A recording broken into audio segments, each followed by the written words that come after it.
Good morning, Mashpee Town Hall, this is speaking. Alan, how are you? 1 second. Oh, thank you, your moderator. There we go. Okay, good morning, everyone. I would like to call this meeting officially to order at 9:01. Welcome to the Cape Cod Public Purchasing Officials Association meeting. Today is November 26th, in a very short holiday week. So welcome, everyone. I did want to, hopefully everybody got a copy of the agenda and the previous two meeting minutes. So the first thing and first item, I will entertain a motion to, hopefully everyone's had a chance to review, but I'll entertain a motion to approve the meeting minutes of CCAPPO for July 23rd and September 24th of this year. Do I have a motion? And you might have to unmute yourself, or if you can put it in the chat. Yeah, I'll make a motion to approve the meeting minutes. Thanks, Amber. Do I have a second? I'll second the motion. Thanks, Danielle. Appreciate it. All those in favor, you can either say aye or raise your hand virtually. If there are no changes, awesome. All right. Thanks, everyone. I appreciate that. All right, so diving right into our agenda today, very excited for all of our presentations. First, I just want to extend my gratitude to Amber, who made today possible, and bringing all these presenters together. If you notice, we do have a bit of a theme today, so it is about emergency preparedness, which is kind of fitting since we're going into our winter season. But first up, we're going to start with MHEC, and I see that Lindsay is on the call, so to provide us with an update. Thank you so much and good morning. Please excuse my voice. I'm getting over a sinus infection, as I'm sure many of you are dealing with right now. First, just want to wish everyone a happy holidays. I hope you guys have a safe and restful holiday. Just a couple updates from us. We have some updated pricing from School Health on our D32 medical and dental supply and equipment contract. Our EO5 fire security emergency communication service and supplies contract has been extended through November 30th, so only a few more days, and then we should be working on getting a new one. So I'll let you guys know more about that soon. F11, our print and promotional products, R.R. Donnelly has been removed from that contract. F20, our record scanning, storage, destruction, and archiving contract, Valley Green Shredding has updated their pricing. And then on our library contracts, L50 and L53, Biblioteca has updated their price list. Just another quick reminder, we have a brand new facilities contract that I've mentioned maybe the last meeting. It's called G19. It has some incredible pricing, some great suppliers on there. Please make sure you take a look at that. And then as well, our F15 office supplies contract, we recently added Amazon Business, ODP, which is used to be Office Depot, and S&S Staples. They're now all on contract with us. And then just one last reminder is please check out our new website. We did a lot of rebranding over the last couple of weeks, and our new website is up and raring to go. Just a reminder, you must have a login enabled in order to see and view the contracts and our suppliers. So please email me if you have any issues getting on there. If not, at the very bottom right-hand side of the front page of our website, you can get a login yourself. But we would love to see you all on there. And that's it. Thank you guys so much. I appreciate it. And again, have a happy holiday. Thanks, Lindsay. I hope you feel better and have a good holiday. I am going to piggyback on that just for 1 second on the Amazon, because I know I've talked to my colleagues on the concern of like whether it's 30B compliant or not. So luckily our Amazon rep, who's amazing, helped us set up a MHEC list. So we're raring to go. So my buyers are very excited. I did have to make it clear it's just office supplies and it's just the stuff on this list. It was super easy to set up. So if any town does need assistance, between Amazon and myself, I'm happy to help get that set up. So that way your buyers can take advantage of it. So when they start hearing, oh, it's 30B compliant, it's like, yeah, only certain things though.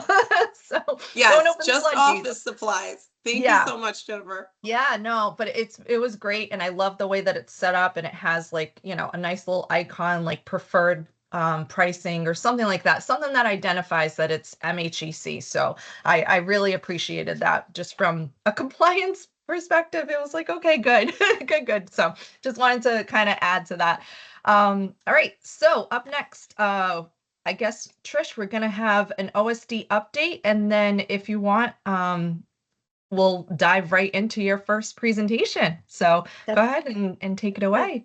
That's perfect. Thank you so much, Sure, of Jennifer. course. Good morning, everybody. And what a beautiful time of year. I hope you all will enjoy the weekend ahead, the days ahead. And I am most appreciative to be here this morning. So as Jen said, I'm going to be taking you through just a few OSD updates. So the first off are some contract updates. VEH 119, that's our road salt contract. The 24-25 winter season has been posted. The user guide is available in combis.com.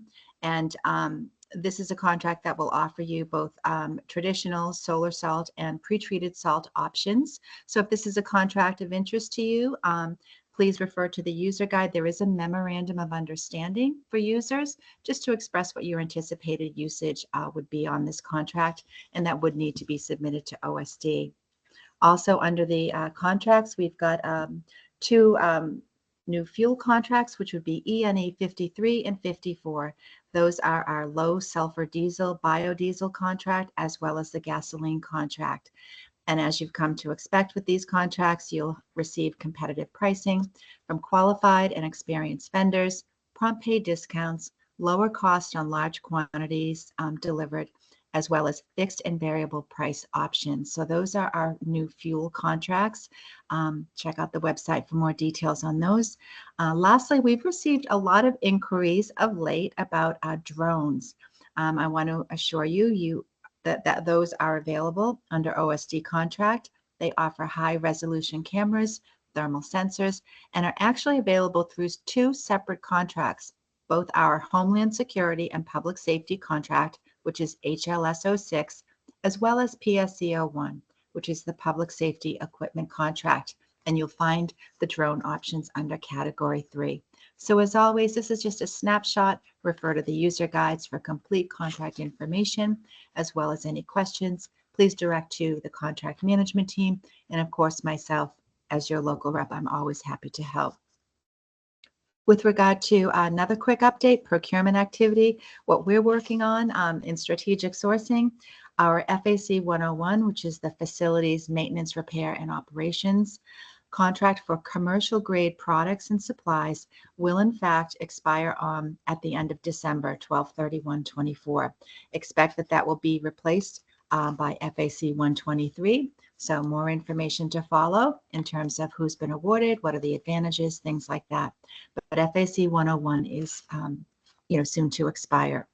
We also want to remind you that we recently reopened two trades contracts for vendors. So that would be TRDO2 and 04. And we are awaiting the results of that effort. And again, look for more Barnstable County vendors to be available in the months to come under those trades contracts. We've also posted several intent to bid notices.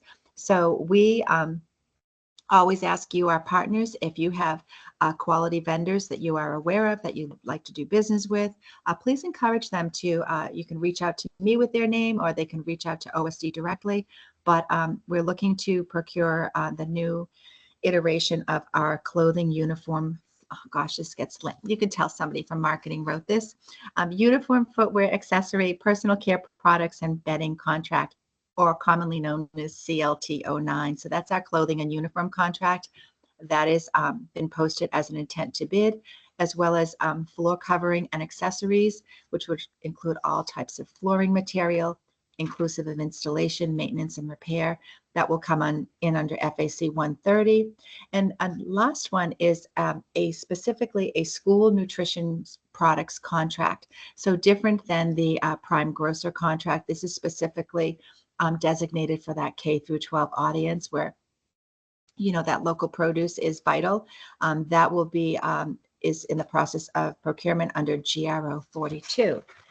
Oh, so that is the OSD update in terms of new contracts, upcoming contracts, things of that nature. So if you wouldn't mind, but more to the point of our meeting today is emergency solutions. And I'm going to just share my screen and take us over to a brief presentation on this subject. So, Jen, oh, it's loading. What's It's this? loading. Yep. Okay, You good. got it. Yeah, no What's up? no surprises day of, that's for sure. So, hopefully the screen, you're not seeing my notes or anything, are you? I'm sorry. No, it looks like the full presenter view. I am Okay. able to navigate it, I think so, but I don't see the notes, no. I don't know if anyone else does, but I don't believe so. Oh. Uh-oh, we lost her. Oh, no. Oh, please hold.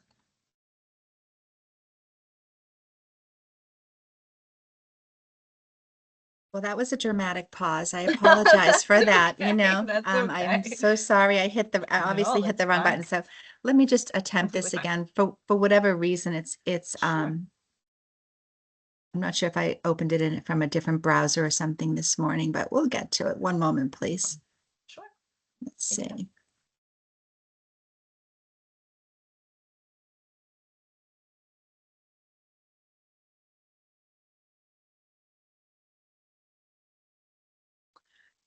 Okay, let's just see.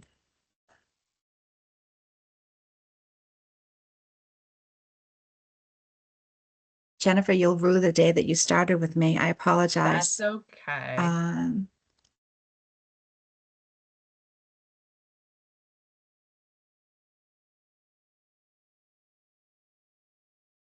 Looks good. Okay. So Right. here we are. So OSD emergency solutions, again, using statewide contracts. And for whatever, actually, Jen, do I have the ability to advance this?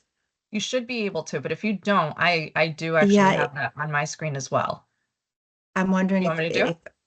I don't yeah, mind driving. Sure. I apologize. I'm not able to No? advance this version. Okay. So, Perfect. okay, so next slide, please. So just by way of introduction, I have the privilege of knowing many of you, but my name is Trish Burke, and I am a member of the local government team at the Operational Services Division. And I'm dedicated to supporting the procurement goals of municipalities, schools, and housing authorities located in southeastern Massachusetts. So thank you, Jen and Amber, for inviting me to speak this morning. And today we'll be discussing using statewide contracts for emergency use.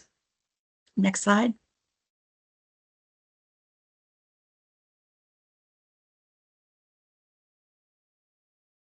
Do we have it on eligible entities? Is that what everyone's able to see? Okay. Are you seeing it now? I see eligible entities of okay. mine. Okay. Yeah, Jen, I see eligible entities Okay. as well. Perfect. Thank Perfect. you. So the purpose of this is just to remind everybody while you're representing, you know, your local town on Cape Cod, the use of statewide contracts is in fact made available to a very wide range of public buyers across the Commonwealth. And so that's going to include schools, libraries, housing authorities, public hospitals, and institutions of higher learning, as well as nonprofit and other state entities, in fact, are able to purchase with permission from the state procurement officer. They're able to purchase from our contracts. So what that means to you, of course, is that beyond, of course, you're eligible to use the contracts, consider the massive collecting buying power that we're leveraging in the development and execution of statewide contracts. We do procure for overall value, which means you're doing business with qualified, best-in-class vendors who are thoroughly vetted for experience, financial stability, appropriate licensing, etc., and who can offer you competitively priced solutions and unparalleled contract benefits with advantageous terms and conditions for your purchase. Beyond the collective buying power of the Commonwealth, another key advantage of using these contracts is, of course, the efficient satisfaction of MGL Chapter 30B. So while many OSD contracts will require or encourage the solicitation of multiple quotes to ensure added competition and promote best overall value solutions, solicitations in this case would be considered closed and made only available to those companies of your choosing who are on the state contract. And please note, any requirement for extra quoting or, that additional competition would be stated clearly in the contract user guide in terms of your responsibilities. In addition to the 30B compliance benefit, of course, we hope that these contracts will reduce your internal administrative costs with time associated with conducting and managing your own procurements. All of the contracts will offer you what we feel is superior customer service with our contracting, our sourcing managers, the local government team, and of course, we have the OSD help desk available to support you as well.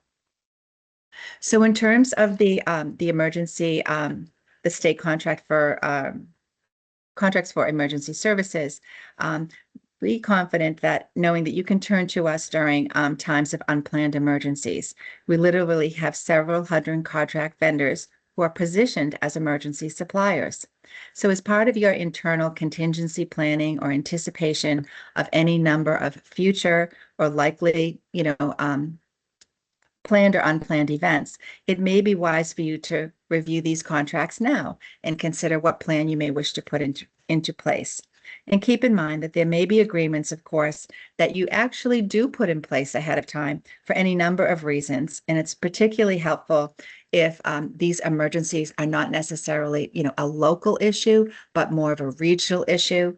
I'm thinking that particularly like on the equipment rental contracts, there are only so many pieces of equipment. So you absolutely want to make sure that you are, if those contracts are of value to you, that you make the necessary arrangements to be first in line in those situations.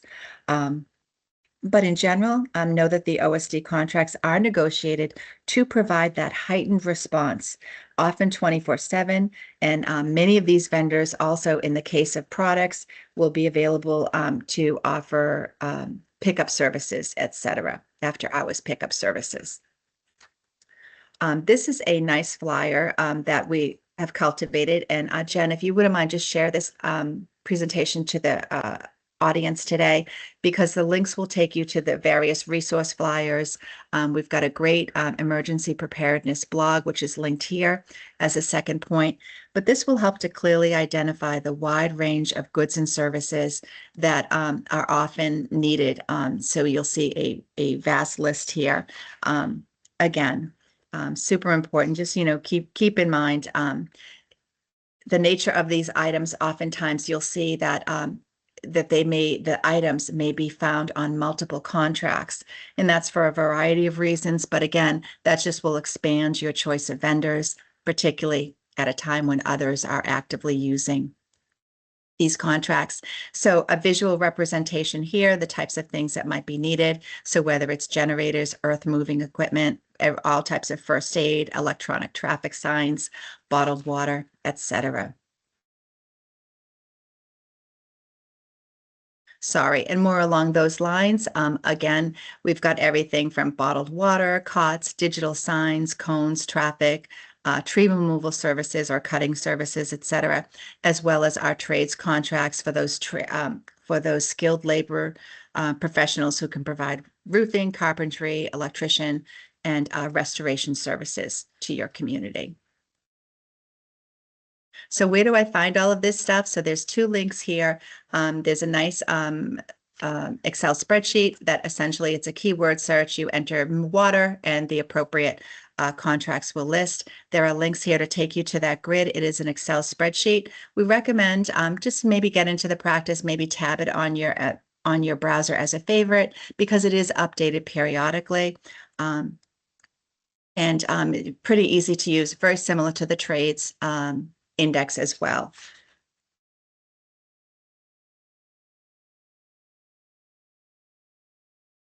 We've authored a tip sheet that hopefully will help you to, for purchasing beyond emergency situations.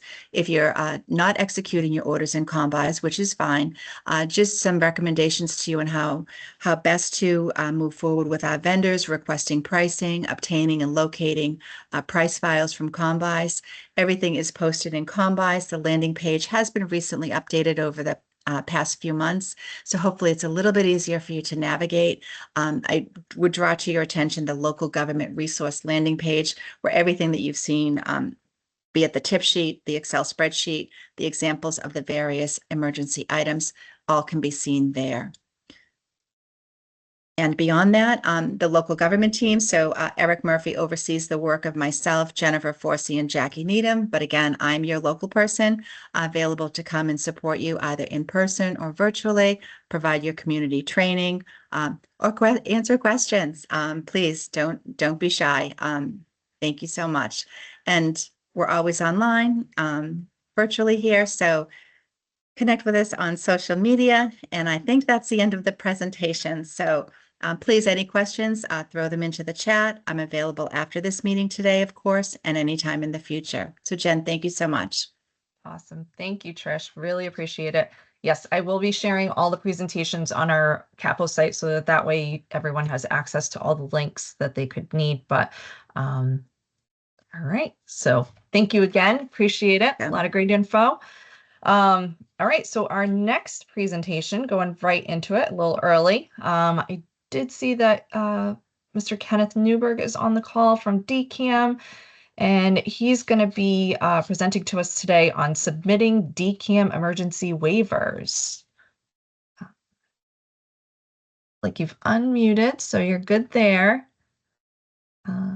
Trish, you might have to just stop sharing, I think, maybe, unless I could do it. There we go.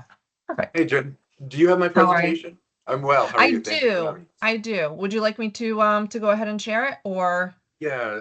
Do I have No, access? yeah, Can sure. I flip that? I'm completely comfortable with that. Hold on 1 second.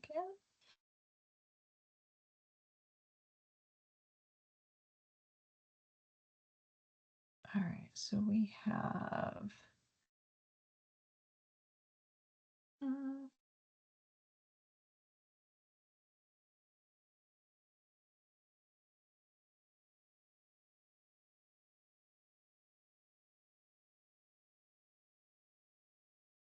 Ambers. Oh, Okay, beautiful. I have it. start. Sure. Hold on 1 second. So thank you, Jen. Yep, And no problem. am I gonna be able to flip this, or do I have to tell you? No, you can guide me because it's in a PDF form. So All right, sure. Thanks. So sorry I'm about Ken that. Newberg. It's all right. Deputy General Counsel at DCAM. And as part of my regular duties supporting major construction projects, I oversee the Emergency Construction Waiver Program. I want to start by thanking Amber Patterson, the Barnstable Chief Procurement Officer, Jen, and the broader Cape Cod Public Purchasing Officials Association for inviting me here today and being interested in better serving your emergency construction procurement needs. Now, processing emergency procurement waiver requests is a small but vital role DCAM plays in the Commonwealth's public procurement system, as it's the only entity in Massachusetts that is statutorily empowered to waive advertising and bidding requirements on public works and public building construction projects. We process roughly 250 requests per year, although this year we're on target to hit about 300. And as I start, Jen, if we do the next one, this is something that I like to remind all public procurement officers about. And this is an invaluable resource for construction. I strongly recommend everyone download the Designing and Constructing Public Facilities resource from the Inspector General's website. This presentation has a direct link, and that resource has everything you need to know about the different processes used to bid work and resources available to help. As I said, direct link is in this presentation. And I believe this presentation, as well as the emergency waiver instructions, are circulated for your future reference after this presentation. All right, let's go to the next one, please. But today I'm here to discuss construction procurement waivers. You've already heard from, I believe that was Trish Burke from OSD on goods and services. When our normal procurement requirements can be waived, when can they be waived? So it's in times of extreme emergencies that pose a threat to the health and safety of persons, property, or to alleviate an imminent security threat. Essentially, applying common sense, you know these when you see them. Procurement officers often write colorful accounts about all different sorts of calamities. While we do not need to know, while we do need to know what the emergency is, what we at DCAM really care about is not approving an emergency, but rather we're approving the minimal amount of work necessary to end the emergency. So if you take anything away from this presentation, it is to describe to the best of your ability the scope of work being proposed to receive a waiver. The proposed work should be finite and limited. And as I mentioned, generally we do get enough details about the emergencies, and we very much trust your judgment and when determining what is emergency and what is not. Can we go to the next slide, please? So these are just common examples that we see all the time. Water and sewer main breaks, electrical equipment failures, when of course the awarding authority, the municipality owns that equipment. We don't grant waivers for Eversource or for those types of utilities, but oftentimes, certainly like housing authorities will have their own large electrical equipment rooms. And when those fail, that's clearly an emergency. Elevator repairs, certainly when it involves sole access to critical healthcare, public housing. So for example, with the scope of work for a water main break, now that should be the excavation of the affected area, replacement of just the amount of main required. So say like 25 linear feet, backfill, and then the repaving of just the affected area. It should not be a wholesale replacement of the entire water main. It shouldn't be a complete repaving of the street, even if you've been waiting or even if that's next up. It should only be limited to that part that is necessary to stop, in this case, the water main break and the flooding. All right, if we go to the next slide, please. Now, this is a picture of our standard instructions that I also sent along with this presentation. It doesn't resolve well, and I don't expect you to really be able to read this, and so I'm going to go through it bit by bit. But whenever you have an emergency construction procurement waiver need, I suggest you turn to this sheet, or all you need to do is Google DCAM emergency waiver, and it'll pop right up as one of the first pages for you to guide you on your process. All right, let's do the next page, please. So first, the request should be on official letterhead, signed by someone with authority over construction procurement generally. So this isn't rigid. This can be your DPW director, your chief procurement officer, or whoever deals with these situations in your jurisdiction.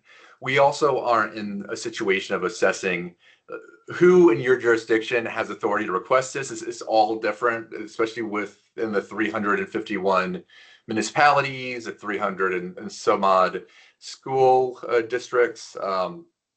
It is kind of funny. We did get a request from one municipality recently asking for us not to accept waivers from a certain position in that jurisdiction who seemed to have authority. And we said, I'm sorry, we're going to accept them from wherever we receive them from your jurisdiction. You'll need to sort that out yourself. So whoever has apparent authority to send it in, you can send it in. Please email it to emergencywaivers.dcam@mass.gov. Address it to our commissioner. We accept them when they're misaddressed to prior commissioners. That happens all the time. That's fine. But what's really important is sending it to this email address, because this will get it to the appropriate attorney to review and to approve as expeditiously as possible. All right, so what's the contents? Let's go to the next slide, please. We request that 8 items be included. So to expedite the review, please structure your request according to these numbered paragraphs. This obviously isn't a requirement. It just helps everyone process these as quick as possible. So item 1. Now this looks like it's a lot more complicated than it is. Really, item 1 is saying, is this public works or is this public building construction? Because for public works, for horizontal construction, the awarding authority itself can waive bidding, but you can't waive advertising. So when it's horizontal construction, you need to request an advertising waiver. When it is vertical construction, though, you need to request both bidding and advertising. Don't worry if you get this wrong. I mean, there's oftentimes debate internally as to whether something is horizontal or vertical. You see that a lot when it's some type of pipe connecting into a building. It depends on how far it's connected to. Is it part of the building? Is it not? That really doesn't matter for your purposes. But item 1 is just trying to clarify to us what you're asking for. If you ask for a waiver of both or one and we determine it's something else, that should not hold up the process. Item 2 asks about the actual emergency. And generally, we get really good paragraphs here about all the bad things that are happening. And we believe you. And so I'm not saying to write less there, but that shouldn't necessarily be what takes a lot of your time up when drafting these waivers. Item 3 asks just about when and how the awarding authority became aware of the situation. That's helpful to us when we receive waivers that are 6, 12 months old. And when that happens, we might need to do more education for your awarding authority around timeliness and to see if there's other ways that we can support you better to get those timely requests out. And item 4, which is, in my opinion, the most important and often the most underappreciated part of the request, we need to know the exact scope as much as possible to which you're requesting the waiver to apply. Again, the waiver applies to the work, not to the emergency. And also, this is something that's often left out, and I know it feels a little box clicky, but it is helpful to us since we aren't intimately familiar with what is happening on the ground, is to include a statement that says the scope of work described is the minimum work necessary to alleviate the emergency. Now, it doesn't have to be those magic words, but something to that effect, like saying this is all we need to alleviate the emergency. We're not going to fix this emergency and then again repave the entire interstate. Let's move to the next slide, please. So item 5, this is usually self-evident, but please explain why the usual time requirements will not suffice. Item 6, this is also important. We would like you to maximize compliance with the procurement laws where possible. We understand that advertising in particular is not always feasible, and most of the time it's not feasible in emergencies. But please do your best to get 3 competitive quotes if that's possible. Oftentimes there'll be an instance where, say, a sewer main break, where an authority calls 3 contractors that they do business with and say only one is able to get there immediately. Even if it's not necessarily the lowest bidder, that makes sense. That's acceptable because for the health and safety, you can't have that sewage gushing out, and we're not going to save, $100 or a couple $1,000s, but have a couple more hours of sewage leak out. We're reasonable, we understand that. But when you are able to seek more than one, ideally 3 bids, please do so. And if you can't, please explain why. So item 7, please let us know approximately how much it will cost. If you're unable to tell us approximately how much it costs, maybe wait a couple more hours until you have that information before submitting the waiver, because that is intimately part of the work. We don't need to know down to the dime, but to us, there's an appreciable difference between 10,000, 50,000 to 300,000 with our approvals and how closely we look at the work. And then item 8, this is just an acknowledgement that procurement waivers don't waive all of the Mass General laws, you still need always need to pay prevailing wage. There isn't a circumstance where an awarding authority does not have to pay prevailing wage in Massachusetts. Bonding requirements still apply depending on your thresholds, and also DCAM prime contractor certification applies for those projects above $150,000, and those are not waivable. If we do the next slide, please. So these are some reminders. Again, please be sure to include the statement that the work proposed is a minimum work necessary to alleviate the emergency. Describe the scope of work in as much detail as possible, and solicit 3 quotes when feasible. All right, next slide, please. And of course, oftentimes prior approval is not feasible, and we also understand that. But when it's not feasible, please request it the earliest possible time afterwards. And this is straight from the Mass General Law. If approval is denied, all work must stop promptly. Really, it should stop immediately. The contractor, unlike under illegal contracts where the contract is procured in violation of the competitive bidding statutes and no payment should be given, in these emergency situations, the contractor is still entitled to the fair value of the labor and materials furnished when the awarding authority is under a good faith belief that they do have an emergency and that their waiver will be approved. Approvals are denied extraordinarily rarely. So you don't need to be too cautious about that, but just know that it's a possibility. And the law has a provision about that.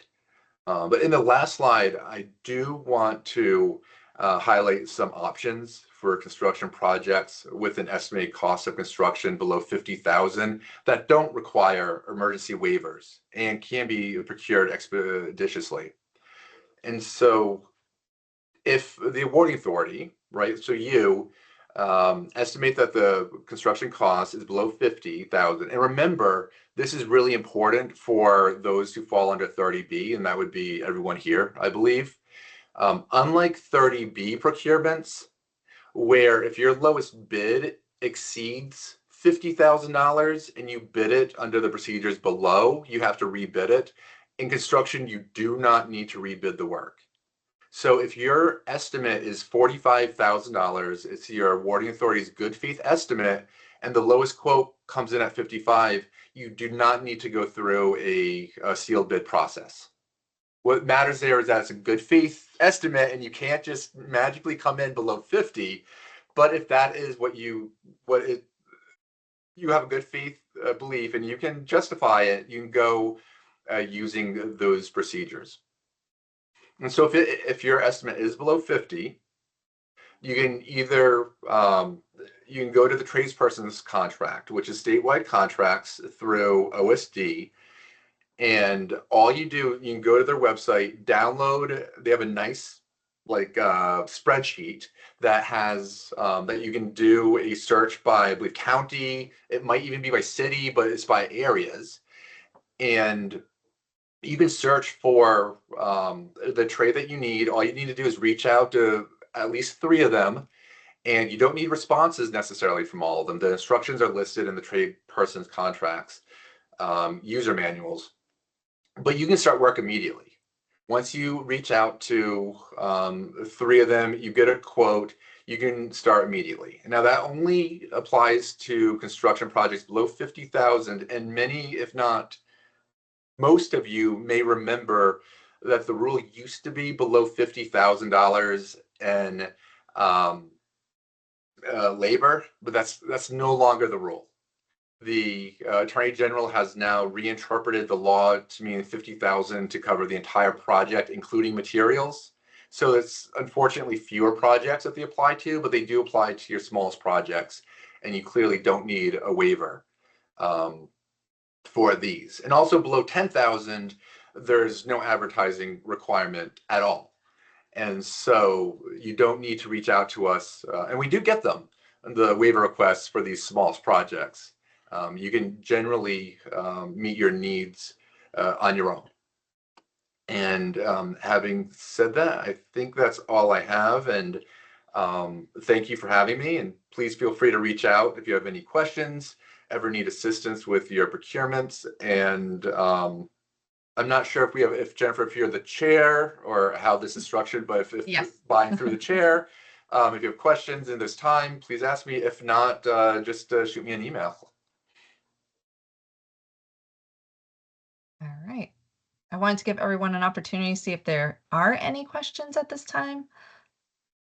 If not, again, I'll share contact information, and that way you can ask questions directly if you don't want to do it here, or if you think of something later after the meeting.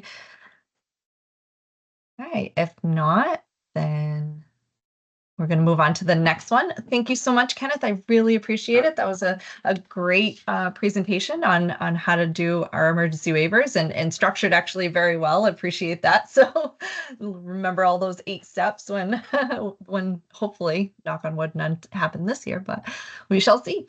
All right, Thanks, so we're Jen. gonna move. Thank you. Just checking, making sure that no one raised their hand, but okay. All right, so now we're going to move on to our third and final presentation of the day by Amber to continue on our emergency preparedness theme. Let me just, Sure. Let I me think know if everyone's you having technical difficulties. Let me see. perfectly fine.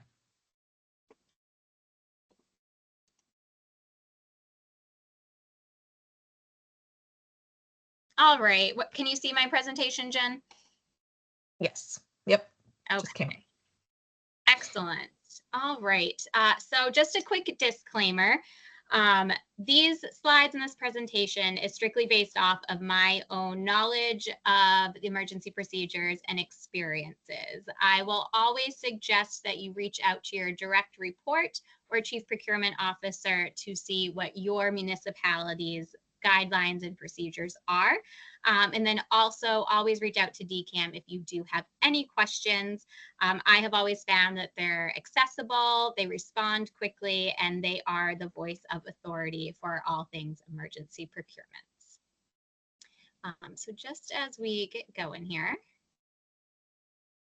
So just quickly, a lot of what I'm going to say is just reiterating what Kenneth just said in his presentation. But for emergency procurements under Chapter 30B, Goods and Services, they apply whenever the time required to comply with a requirement would endanger the health or safety of the people or their property. So at that time, yep. Sorry, just one thing. We see your PowerPoint open, but it's the actual application. So I don't know if you have the presentation on another screen. That possibly. Sorry. That's okay. No. So I shared my main screen, but it's still not showing. Did you start show or start the I slideshow? did. Yeah. I did. No, it was still in All the. right. Let's see if we can do this. Okay. If not, I'll continue driving. I might have That's to have all. you. Let's see if this works. I'll try one more time. Sure.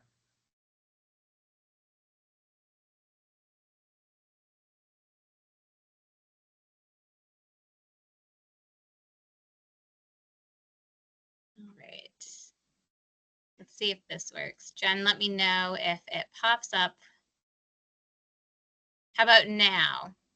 Right now it's a blank screen. It's white. Yeah. Might be loading.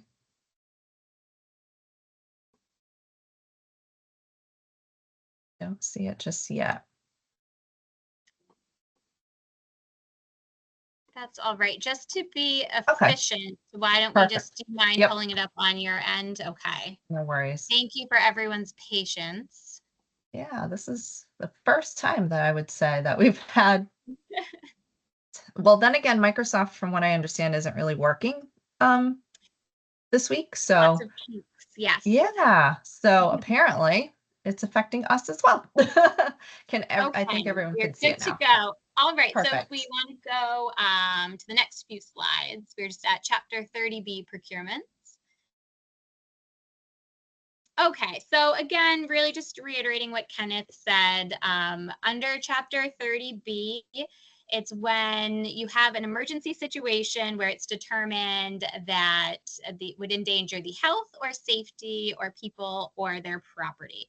And at that time, a procurement officer may make the emergency procurement without following the requirements. So in this instance, you don't need that DCAM approval. You can do that internally. But what I would stress is making sure you always have the paperwork and the justification before you make those purchases.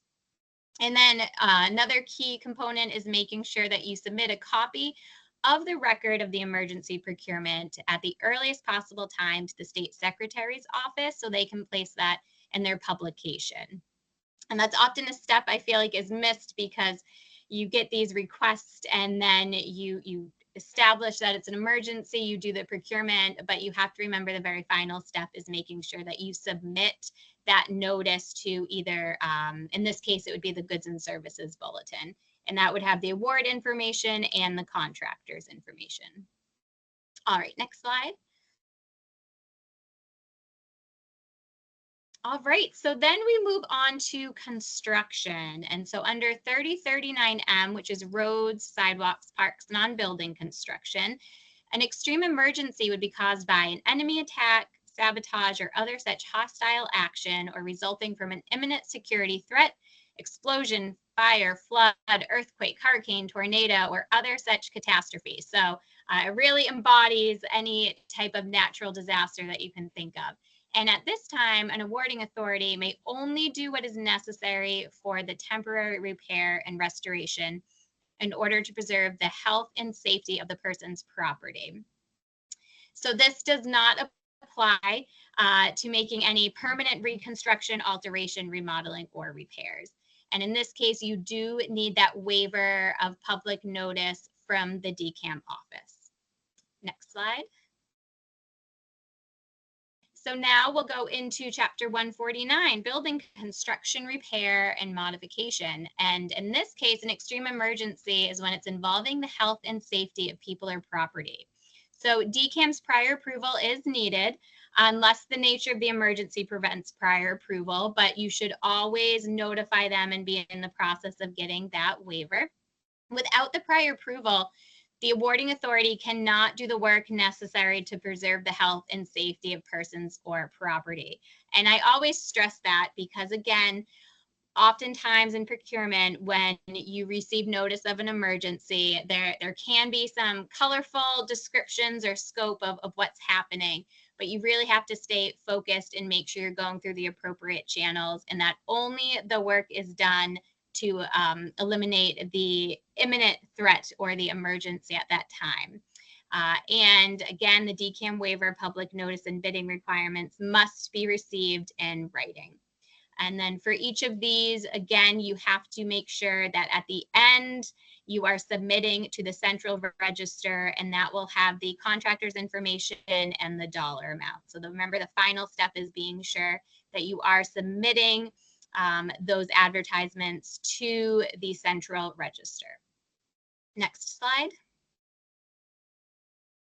So, and again, you can tell I've gone through those DCAM trainings because this is almost word for word like Kenneth had, the emergency waiver request letter. So this is the letter that needs to be signed by an official agency or municipality on letterhead explaining each of the following in detail. And these can all be found on that DCAM summary that's part of the construction manual. It can also be found on the DCAM website. The first thing that you want to make sure is in your letter is whether we are seeking a waiver of bidding requirements or the advertising requirements. So you want to make sure you specify that. In most of our cases, it's often both. We tend to have more Chapter 149 emergencies, but it's make sure that you do have a line in your letter that specifies what specific requirement you are trying to get a waiver from. You want to have the summary of the nature of the emergency and how it creates an immediate threat to the health or safety of people or property. You really want the who, what, where, why, when, which we all learned in elementary school.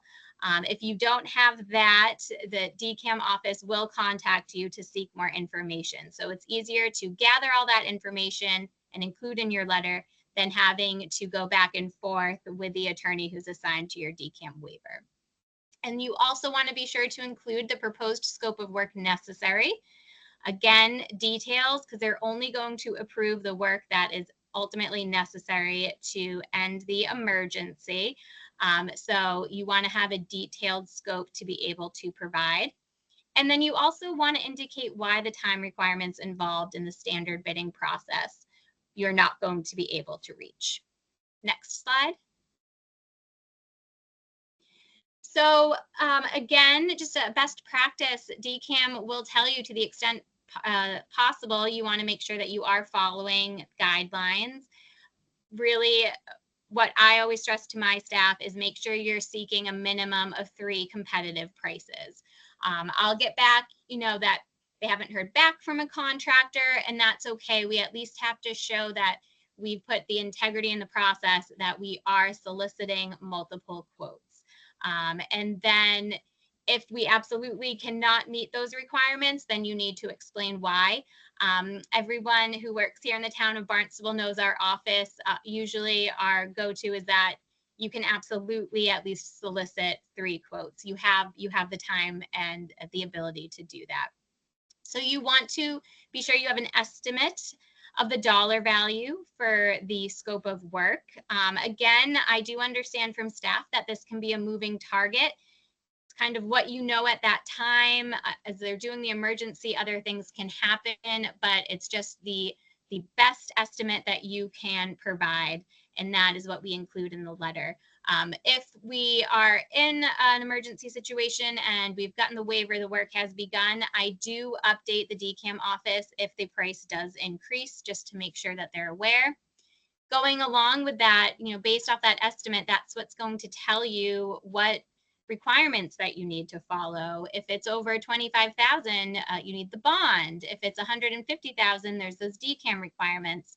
And most importantly, for all of this, there's always that prevailing wage requirement. So when I get notified of an emergency, one of the first things I do is pull prevailing wages so I can give them to my staff while they're out soliciting quotes and while we're putting all the information together to be able to submit a DCAM waiver. Next slide, Jen. So here in the town of Barnstable, and again, these are just our procurement department's best practices. I would always make sure you speak with your supervisors to see what their procedures and requirements are. But here in Barnstable, what I do is once a year, I send out an email to all department heads, and it includes the town's emergency procurement policy. It will include blanket wages for construction. And then it also includes DCAM's emergency waiver request guidelines. And Kenneth had pointed out, it's a list of 8 items. We went through them in his presentation and also in this one that need to be responded to in the waiver. So that way I know that all department heads have the information they need and that they're made aware that there is a policy and they can quickly go to it if they run into a situation where they're not quite sure what the next steps are. We also have templates available for DCAM emergency waivers, and this is a standard memo, and then we fill in the blanks as emergencies come up. This helps to make sure that we're always referencing the appropriate laws for the waiver. Is it fitting, or is it just an emergency waiver request? And it really separates the paragraphs so that we know how to put the information in and what information we need. So I do suggest just having some type of template on hand. Before a storm comes, or a known storm, or any type of known emergency that we can anticipate, I am sure to draft a memo as well, and I send that out to a few department heads so they have it on hand. So again, once something happens, they have all the tools they need to be able to start providing the information needed to get these waivers. So it's making sure everyone is in the loop. We all have the tools that we need, and we all know the information that needs to be provided. And then another thing we use in the town of Barnstable is our on-call contracts. With our on-call contracts, one thing we're always sure to do is add in a piece of scope that explains how emergency calls will be handled. And that way, when it comes, we have our on-call contracts, so we don't even have to go through the emergency waiver process. We can just use those on-call contracts. So I do suggest, as you're putting on-call contracts for, off the top of my head, the one I can think of is for tree trimming. We have one going out soon for that, and we will have a clause in there that talks about the response time for those types of emergencies. Next slide. And again, as a best practice, each department should determine their personnel chain of communication. So that way, when emergency situations come up, the procurement department isn't getting emails from multiple staff members. It will be one person who's providing all the information. It's really the most efficient way, and it's easier for us to not have to piece together all this information. It comes to us all together. And as we have been saying all along, the department may perform any immediate action needed to stop the immediate emergency situation that is endangering the health and safety and property, including contacting a contractor if necessary to perform the emergency repair or to stop the emergency. But you can only have the work done to stop the emergency. So again, best practice. First, what you want to do is start by contacting at least 3 contractors to help give you a quote. I have had instances where I have submitted a waiver knowing that we were in the process of soliciting quotes. And then what happens is an attorney at the DCAM office is assigned the case, and I follow up with them as to how the quotes came in, who we received responses from, and what the total cost is. So it's just making sure that everything is moving forward and we're not stalling at all. I also find that when people first reach out to me, sometimes we're able to come up with a solution without having to file any type of emergency waiver. It could be using our on-call contracts, or it could be really discussing what the scope is and realizing that it's likely under 10,000, so sound business practices will suffice, or suggesting they use Massachusetts state contract and they get quotes from there. I will say here in Barnstable, we do have a hard time getting contractors from that state contract down here, but I think as those trades contracts are growing, hopefully we'll have better responses. But oftentimes we do find that, someone thinks they need a waiver, or they think the project might be bigger than it is. And once we talk with them about what the actual scope is, what the estimated dollar is, we're able to handle it either with an on-call or sound business practices. Another key thing that I just want everyone on this call to be thinking about is that when you have emergencies that involve property damage, you want to make sure that they're being reported to the town's insurance. Here in Barnstable, we have a Department of Asset and Management, so we keep them in the loop. But if you do not, make sure that you're always thinking about, property damage. This really should be reported to the town's insurance so that they can handle it and they can look into doing a claim. Next slide, please. And again, this is repetitious, but emergencies for Chapter 149 or 3039M do require the procurement office to file a waiver with the Department of Capital Asset Management and Maintenance. And then upon approval of that waiver, I am able to distribute copies of the approved memo, and I have a few examples that I'm happy to share. And then I just kind of work with the departments to make sure that we do get the official dollar value so I can submit to the central register. And we want to make sure that our file is complete. We here at the town of Barnstable always make sure that funds have been appropriated and encumbered. That's another key aspect, is that when you have that total dollar value, you want to make sure that you're entering a requisition for the total dollar amount. And then we have the contractors sign a purchase order agreement, which has all of the town's standard terms and conditions. And that's our contractual agreement. We do have a long form contract we use for most large construction projects, but when time is of the essence, we do accept that purchase order agreement. And again, we also ask the contractor to supply a certificate of insurance that references the project and also names the town of Barnstable as an additional insured. Again, for emergencies related to goods and services under 10,000, you can just use sound business practices.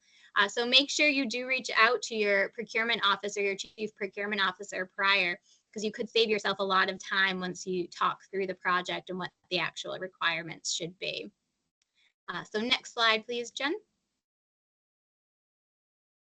So I am lucky in the aspect that I don't directly work with FEMA. We have other departments that do, though. So our police department, they work a lot with FEMA based off of different types of emergencies. So I'm not going to go too into it, but I just want to make sure everyone is aware that if you are using those federal funds, that you need to be sure that you're following those federal procurement guidelines. So make sure you just brush up on what those actual guidelines are, make sure that you're following them. And if you have any questions, always reach out to whoever the oversight agency is to get answers to those questions. So Jen, you can stop sharing the presentation, and I'm actually just gonna talk to the group about a few recent emergency procurements that we've had here at the town of Barnstable. So we're pretty lucky in that we don't have too many. I would say we probably have maybe a handful of year where we actually have to file. But one I just wanted to bring to everyone's attention so you know how we handled it. And I'm happy to share these documents if anyone wants to email me. And so one was at the airport, and it was a request for an emergency waiver of public bidding requirements and advertising for the Cape Cod Gateway Airport Air Traffic Control Tower HVAC repair. So what happened was the actual tower, the HVAC went. So not only do we have equipment that can't be in such hot temperatures, we had staff up there that also could not be in those types of temperatures. So we went ahead and we filed our waiver with DCAM. We said that we wanted to get a waiver for both the bidding requirements, and that waiver did end up being approved. And what happens is when you have your waiver approved, they send back your memo and it has a little stamp on the front with the attorney that reviewed and has approved it. Another recent one we had was it was a chapter 149. And one of our buildings, we actually had parts of the ceiling, it was insulation falling down. And in this particular building, there were components, mechanics who would be using machinery where it created a situation where not only was staff in danger from the falling debris, but also a lot of flammable substances were around. They were using stuff that could cause a fire. So we filed a waiver for that and we were approved. And then another example we have, and Kenneth brought up, there's a lot of 3039M requests for this type of waiver. And it was for an emergency repair on Freezer Road for the sewer. So what happened is there was a sewer break and it was so bad, it was actually creating a sinkhole in the public roadway, and it also compromised the sewer system. So that is one that right away, the town's water pollution control facility contacted me. We started drafting the memo. We had reports from someone who was on site, so we added that as an attachment. We pulled prevailing wages immediately, and we were able to get that waiver back within only a few hours. It was one of the fastest turnarounds we've had. We were able to proceed with just being sure to stop the emergency. That one we did have to make sure that no additional work was going to be made on the road. It was just to prepare the sewer and that sinkhole that was forming, but no other work could be done on that road, even though it might have been in the queue for a future project. Again, it's only the work to stop the emergency. So those are just a few examples that I have, and I'm happy to share what our memo looks like. If anyone wants one, just shoot me an email. And yeah, that's all I have. Again, these are my experiences only. So make sure that you do talk to your specific procurement offices just to make sure you're following their procedures. Awesome. All right. Thank you, Amber. And yes, I will be emailing you on that just because, it's a great reminder. And I think, at this time of year, we don't want to be in a situation where everyone's frazzled. Okay, what are the steps? What do I need to do? What should I have already in place? A lot of times, as we know days in advance that a storm's coming or, something catastrophic could potentially happen. So it is, always good to have kind of those things in place. And that way it's just grab and go and do what you need to do to get the emergency resolved. So I think that's great. And yeah, definitely will probably be reaching out to you for that. I am curious on the blanket prevailing wages when you do send that out, because right now we do have one available for our team for any projects under 10,000. Do you change that threshold to like up to 50,000? Is it just for emergencies? I'm just curious how you. So it's just for emergencies, and it is under 10. Okay. But what happens is then as each new emergency comes, like the examples I just gave, then I go for a project by project basis, and I will request them again. That's what I was curious about. Awesome. It's almost too, I think, and I can also share the email that I send out to my staff before any storm. I think it just making sure that people know prevailing wages are required. So it's an automatic when they're getting quotes, they send it out. And that way it's just consistent. And we know when we get the quotes that prevailing wages are included, which is key, because I'm sure, as you know, you run into situations where a contractor will say, I didn't know they were required. Right. And it starts at $1. One other thing too that we do that I believe I mentioned briefly, but we do set up accounts for emergency expenditures before any, oncoming storm. And that way we can keep track of the spending. And that's for personnel, operating expenses, and also capital outlay. And that way people know what budgets to take funding from. And then we can really keep track of it so we know how much has been spent towards this storm or for cleanup efforts. So I would also encourage towns to do that as well. Awesome. Any questions? Well, we have the opportunity. Anyone? No? Okay. All right. Well, thank you, Amber. Really appreciate it. I think we had some great presentations this morning. So now we're nice and prepared for any upcoming storm. Awesome. Thank you. All right. So going on to the next one, or the next item on our agenda. So I'm very excited to announce, and obviously I'll probably do it in a newsletter form later on today or potentially this week, is that in January, our next CCAPPO meeting is going to be the much welcomed in-person only meeting where we are going to kind of copy what we did for anyone who was around in 2019. We had a similar meeting where the Attorney General's office came down, the Inspector General, and the Department of Labor Standards, and did a great presentation at Town Hall in Barnstable. So we are copying that event and hoping that we can get not only CCAPPO members, but we want everyone to extend that out to all of your departments and your personnel, anyone that needs, a 30B refresher, some construction laws, training and whatnot. So I'm excited for the event, not just, having everyone come down for this important information, but even just the networking and getting together, I think will be great. So I'm very excited about that. Again, thank you, Amber, for making it happen and for coordinating everything. So my intent is to send out a registration for everyone so that we can gauge how many people are going to be there, just for logistics and everything, but more information on that. So all the presenters have been confirmed, potentially a special guest. So we'll leave it at that.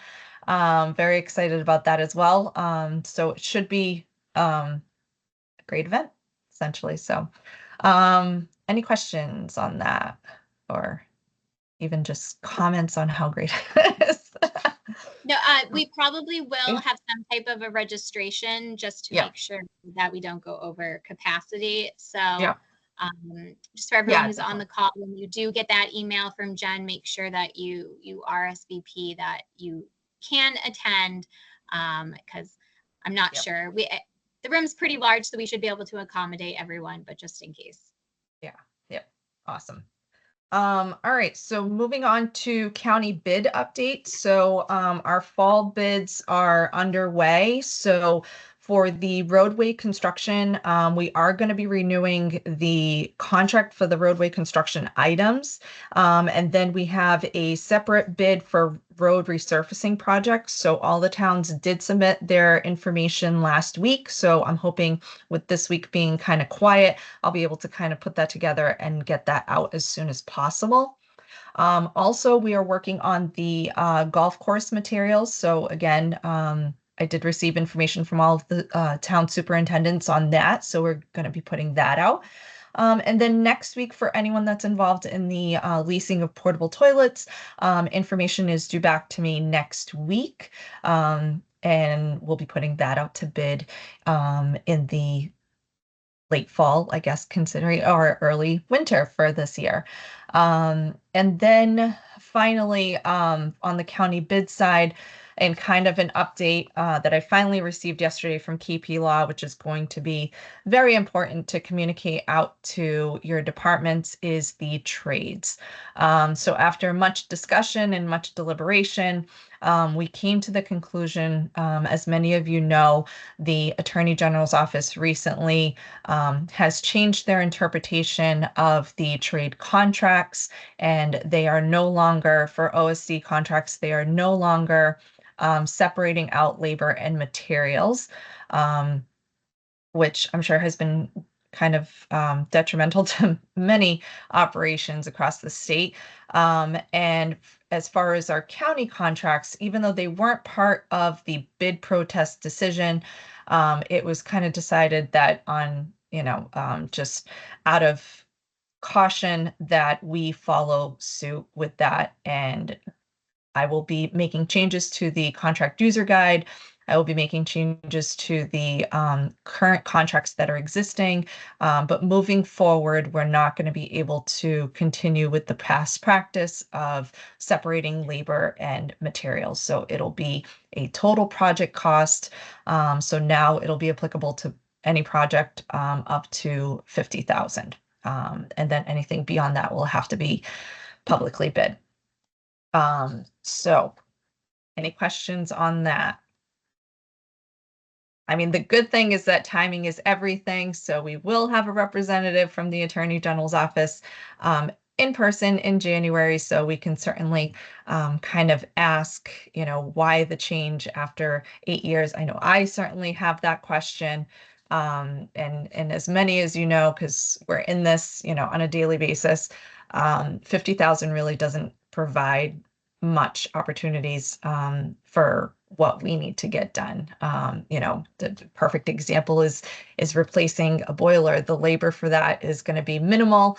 The cost of the boiler itself, of course, is going to exceed that 50,000. And now where we would be able to just get quotes from a trade contract, that's no longer going to be the case. So it's just a shame, unfortunately. It is what it is. Any questions on that? Okay. The other thing that I did want to share, just super quickly, I wanted to thank everyone for participating in the CCAPPO survey that I had sent out. I just kind of wanted to gauge how everybody was feeling on on our meeting formats and what everyone's preference was. So the overwhelming majority still does prefer the remote and hybrid models. So January's meeting will not be recorded and will not be available. So we're hoping to encourage that everybody come in person for that one. And then for the remainder of the year, we should be able to offer remote and hybrid options. So look for more on that in 2025. And then as far as the presentations, I got some great categories that everybody was hoping to see at a future meeting. So I'll be sharing those with Amber, and hopefully we can get those scheduled for 2025 so that we can, offer you guys content that you're actually looking for in these presentations. Then I had asked about the CCAPPO YouTube channel. So that's where we have all of the recordings available. So if you can't reach it through Teams for whatever reason, if it's no longer available, it's always available on the CCAPPO YouTube channel. That's shared in the newsletter, which was kind of the next question. So anyone who receives an invite to the CCAPPO meetings is the same distribution list for the newsletters. So if you're not receiving it, please reach out to me and let me know. Make sure to check your junk mail because it is potentially it is a possibility that they might have gone there for whatever reason. But the newsletters are typically almost immediately following each meeting.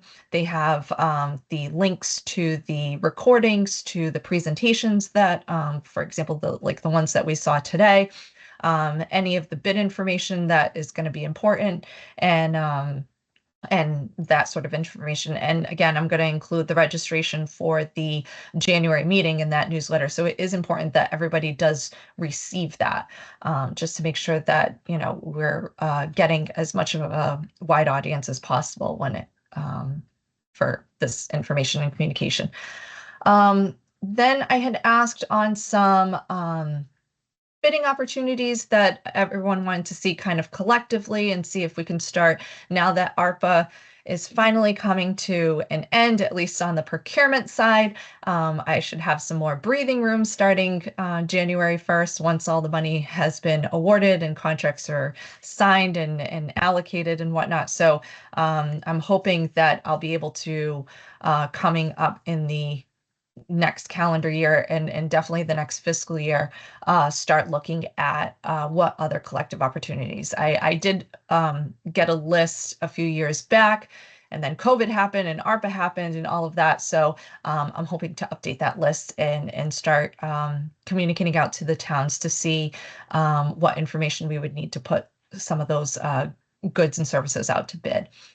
And then the county shared services question. There had been some discussion internally here at the county as far as offering more procurement services on an individual basis out to the towns. Some of the bigger towns, they usually have someone who is MCPPO certified or someone that's dedicated to their procurement, or sometimes a team if you're lucky. But there are some towns that don't have that, or someone might leave or retire, and all of a sudden, how do we procure this? How do we do this? We've never done this before, and that sort of thing. And there are so many steps, as everyone here knows, when it comes to procurement with the advertising, what you need to procure something, depending on whether it's goods, services, or construction, what steps need to take. So it was just something that we had kind of internally discussed, and potentially, if it's something kind of like a pay per project sort of thing. So we would have an intermunicipal agreement with a town, and then, whether it's a couple of projects or all of your procurement, that would be something that we would kind of gauge. It would be no different than kind of the IT services that the county offers, just it would be on the procurement side. So that was kind of the reasoning for that question. I don't think I really talked about it in previous meetings, but that was just something that I just kind of wanted to test the waters and see what everyone was thinking. So, and then of course I had asked for a couple of informational stuff and feedback. So I do appreciate everyone that was able to respond because it is great information and, hard to kind of move forward without having that in place. So with that, since I've talked quite a bit, do we have any questions, comments, announcements, concerns, anything? I will open the floor to anyone that would like to speak. May have to unmute. Let me check the chat and see if there's anything that I missed. Yes, I will definitely be sharing the slide decks. Again, they'll be in the newsletter, so if you don't receive them by the end of the week, please feel free to reach out and we'll see where the disconnect was, because all the distribution lists are the same. So, and if there's nothing else, I guess I will entertain a motion to adjourn.